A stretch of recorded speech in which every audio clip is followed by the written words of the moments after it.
जाति पाति की राजनीति करते करते ही यही हाल तो बिहार का बना दिया बर्बाद। कई वर्षों से बथनाहा का स्थिति बदहाल रही है, वहाँ के जनता का देन है। हम यही से आग्रह करता हूँ जनता जनार्दन से कि आप अपने कंस्टिट्यूएंसी में एक अच्छे ईमानदार लीडर को चयन करिए। बिहार विधानसभा का चुनाव नजदीक है और इस वक्त हमारी मौजूदगी सीतामढ़ी के बथनाहा विधानसभा क्षेत्र में है और इस वक्त हमारे साथ बातचीत करने के लिए है रणवीर पासवान जी, जो जनसुराज का दामन थामे हैं। सबसे पहले सर, बिहार वार्ता में आपका स्वागत है। बस धन्यवाद, आपको भी बिहार वार्ता में मैं आपके चैनल के सभी सदस्यों को मैं धन्यवाद देता हूं और कि आपने मेरा रिपोर्टिंग करने के लिए मेरे दरवाजे तक आया। धन्यवाद। बोलिए सर, राजनीतिक बैकग्राउंड आपका क्या रहा? मेरा राजनीतिक बैकग्राउंड मेरे पिताजी ही जिनका उद्देश्य क्राइम करप्शन को खत्म करने का था, वहीं से बैकग्राउंड को आप शुरू कर लीजिए। और रहा बात मेरी, तो वैसे हर पॉलिटिशियन बच्चा से ही पॉलिटिशियन हो जाते, अपने माँ के गर्भ से ही। अब देख लीजिए ना, जो 2 बूंद पोलियो की दवा पीने के लिए इंतजार कर रहा है गर्भ में, तो वो भी तो एक राजनीति की बात है। तो मेरा बैकग्राउंड कहाँ से लेना चाहेंगे? और मेरे पिताजी राजनीति का मैंने सन 1974 से ही राजनीतिक में है। मैं उनका सुपुत्र रणवीर पासवान, जो विधानसभा बथनाहा से जनसुराज पार्टी से प्रत्याशी के रूप में, भावी प्रत्याशी के रूप में हूँ। और यदि हमें टिकट मिलता है तो बथनाहा विधानसभा सुरक्षित क्षेत्र के विकास करने का मुद्दा रखा हूँ। और हमारे सुप्रीमो प्रशांत किशोर जी, जिन्होंने बिहार को युवाओं के पलायन को रोकने के बारे में, जो दूसरे राज्य में मात्र 10 से 11 हज़ार रुपये कमाने के लिए दूसरे राज्य में जाते हैं, वो भी ट्रेन में भर भर करके अपने माँ पिताजी भाई बहन से दूर होकर के दूसरे राज्य में काम करने को जाता है, जिस काम को रोक करके बिहार में ही रोजी रोजगार देने का काम कर रहे हैं हमारे प्रशांत किशोर सर, जिनकी पार्टी की अगर सरकार बनती है तो। इससे पहले आपका किस पार्टी में ताल्लुकात था? मेरा इससे पहले किसी भी पार्टी में ताल्लुकात नहीं था, है ना। हम स्टूडेंट थे, स्टूडेंट लाइफ में मैं राजनीति करता था, है ना। मैंने क्या कहते हैं, विद्यार्थी छात्र में था, मैंने राजनेता में। और जैसे बिहार में जनसुराज पार्टी जो एक उम्मीद लेकर के आया है, उस उम्मीद के जरिए हमने सोचा कि ये पार्टी बहुत अच्छा बिहार में काम करेगी। और इसके वजह से बिहार के जनसुराज पार्टी में मैंने हाथ थामा और इस पार्टी में अपना सदस्यता ग्रहण किया। और इसी पार्टी के क्या कहते हैं, मैंने विचारधारा से मैं चल रहा हूँ। आप पासवान समाज से आते हैं, पासवान समाज का नेता तो चिराग पासवान है, तो आप प्रशांत किशोर को क्यों चुने? देखिए, जाति पाति की राजनीति करते करते ही यही हाल तो बिहार का बना दिया बर्बाद।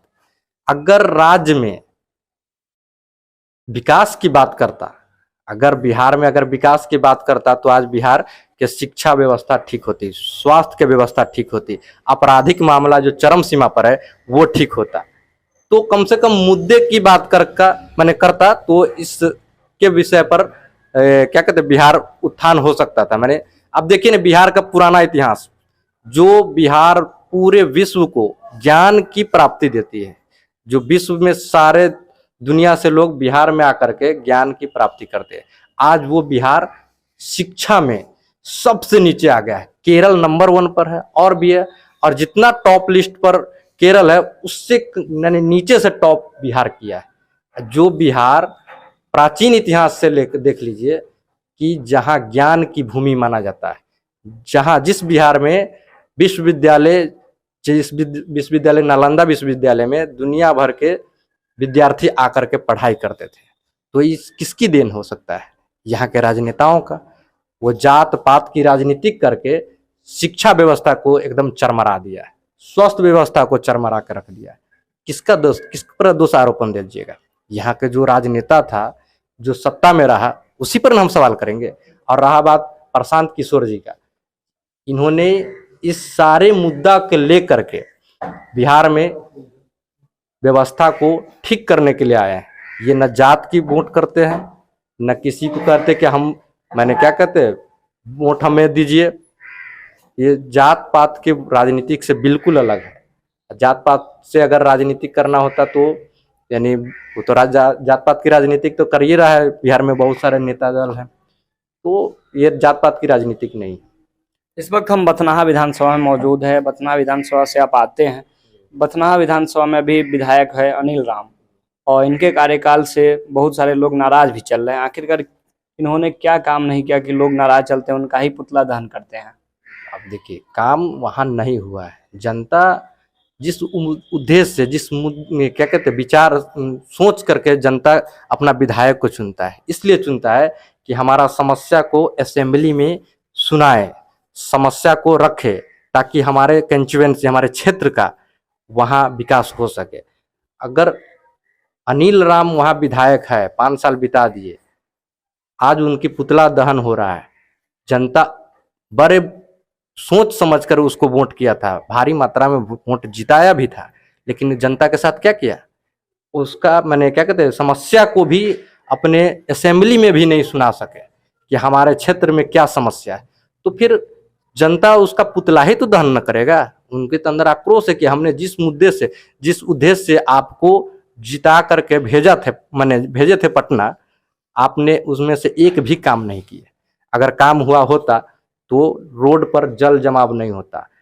बथनाहा विधानसभा में आपराधिक मामले को मैंने आंकड़ा देखिएगा, सबसे ज्यादा उसी क्षेत्र में है, करप्शन ज्यादा उसी क्षेत्र में है। मैंने बथनाहा विधानसभा के आज से मैंने कितना, इससे पहले पूर्व विधायक दिनकर राम जी थे, अब तो उस दुनिया में नहीं रहे, लेकिन वहां समस्या आज वही बना हुआ है, समस्या से घिरा हुआ वहां की जनता, और वो कुछ कर नहीं पा रहे हैं। तो उम्मीद से तो देते हैं कि हमारा विधायक बढ़िया है, कुछ करेंगे, लेकिन क्या करता है, वो जनता के हताश और नाराजगी और निराश पहुंचता है।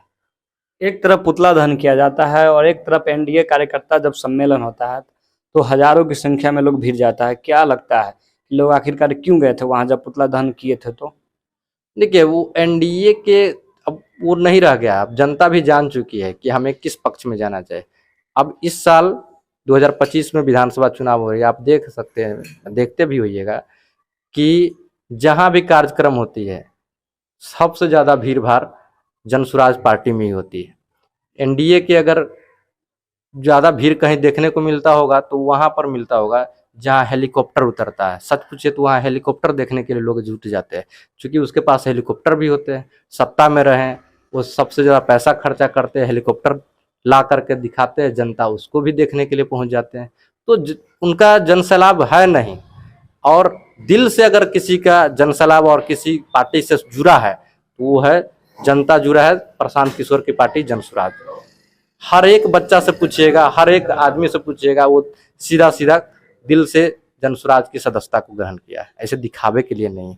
और इस बार परिवर्तन होगी, बिहार में बदलाव होगा और बिहार में जनसुराज की पार्टी की सरकार बनेगी।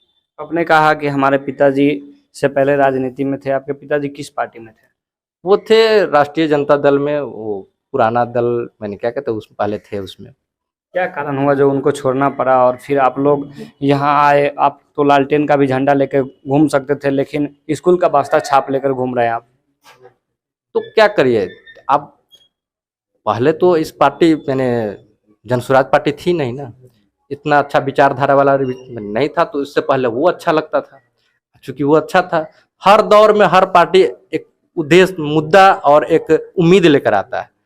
इस साल 2025 में जनसुराज पार्टी मुद्दा पलायन को रोकना, स्वास्थ्य सेवा को मैंने स्वास्थ्य और शिक्षा बदहाली को मैंने ठीक करना, ये सब है। मेन चीज तो यही है। अगर जब ये ठीक है तो हम इसी पार्टी में और इसी दल को जिताने के सोच रखेंगे। ऐसा थोड़ी है कि हम पुराने थे और पुराना चाहे जो भी कुछ करते रहे हम उसी के साथ देते रहते, ये तो गलत बात है ना। तो जनसुराज अगर आज अच्छा मुद्दे पर है तो हम क्या, सभी मैंने जनता, जितना जनता जनार्दन है, युवा है, सब इन्हीं पार्टी में हो, और जो नहीं है वो भी आ जाएंगे। अच्छा, जनसुराज का मतलब क्या है सर? जनसुराज का मतलब होता है कि जन मतलब जनता, सु का मतलब होता है सुंदर, राज का मतलब है उस सुंदर का राज, जनता का सुंदर राज होना चाहिए। और गांधी जी भी जनसुराज मैंने वो जन स्वराज खोले थे वर्धा, जहाँ एक आश्रम है। तो हमारी पार्टी गांधी जी की विचारधारा पर चलती है, बस सिर्फ नाम का थोड़ा है कि जनता का सुंदर राज, बस यही मैंने इसका मतलब होता है। अंतिम सवाल जाते जाते, बथनाहा विधानसभा के जितने भी मतदाता मालिक हैं उन लोगों को क्या कहना चाहिएगा?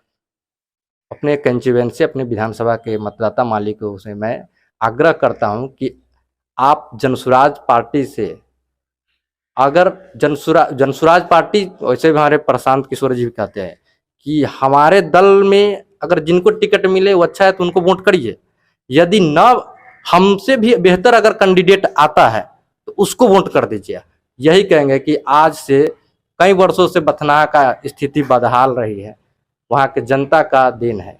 हम यही से आग्रह करता हूँ जनता जनार्दन से कि आप अपने कंस्टिट्यूएंसी में एक अच्छे ईमानदार लीडर को चयन करिए जिससे उस क्षेत्र का अच्छा विकास हो सके। आप सोच समझ करके किसी को वोट करिए। पैसे के मैंने क्या कहते हैं, पैसा बांटता है ना वो चुनाव के समय में, उस मुद्दे पर ना, हाँ प्रलोभन पर ना जा करके एक अच्छे सोच विचार करके एक अच्छे संघर्ष करने वाला विचार जिसका अच्छा हो वैसे कैंडिडेट को आप चयन करिए ताकि आपके क्षेत्र का विकास हो सके। मैं जनता जनार्दन से फिर यही आग्रह करता हूं और बथनाहा विधानसभा के सभी यानी जनता को मैं नमस्कार करता हूं कि आप अच्छे कैंडिडेट को चयन करिए। नमस्कार, आप देख रहे थे बिहार वार्ता नरेंद्र कुमार के साथ।